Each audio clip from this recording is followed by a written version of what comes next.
এইখানে আমি রান্নার জন্য আজকে মাছ নিয়ে নিছি। আজকে রুই মাছ রান্না করব মূলা আর আলু দিয়া।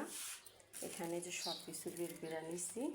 এই যে মূলাটা একটু বড় দেখে একটা নিছি, দুইটা আনছিলাম সেদিন। আর আলু ছুললে আমি সবসময় নর্মাল ফ্রিজে পানিতে রেখে দিই তাড়াতাড়ি করে আসার জন্য আর কি। মানে ছোটো ছোটো আলু রান্নার সময় কাটতে গেলে অনেকটা দেরি হয়ে যায়, এই জন্য আগে থাকতে ছুললা থাকলে রান্না করতে একটু তাড়াতাড়ি হয়, যেহেতু আমার বাবুরা ছোটো। আর দুপুরে খাওয়ার জন্য স্লাদ হিসাবে একটা শসা নিয়ে নিচ্ছি। আর এটার মধ্যে আমার পেঁয়াজ কাটা রাখা আছে, এখানে আমার আদা রসুন আর একটা কাঁচামরিচ আর এটা ধনিয়া পাতা। এখন এগুলো সব গুছায় রান্নার জন্য চুলায়। এইদিকে বাবুরে আজকে একটু তাড়াতাড়ি গোসল করাইছি। আজকে 2 দিন পর গোসল করাইতে পারলাম। এই গত 2 দিন আমি অনেক ব্যস্ত ছিলাম। আমি আবার শীতের দিন সকাল সকাল গোসল করাইতে না পারলে 12টার পরে করাই।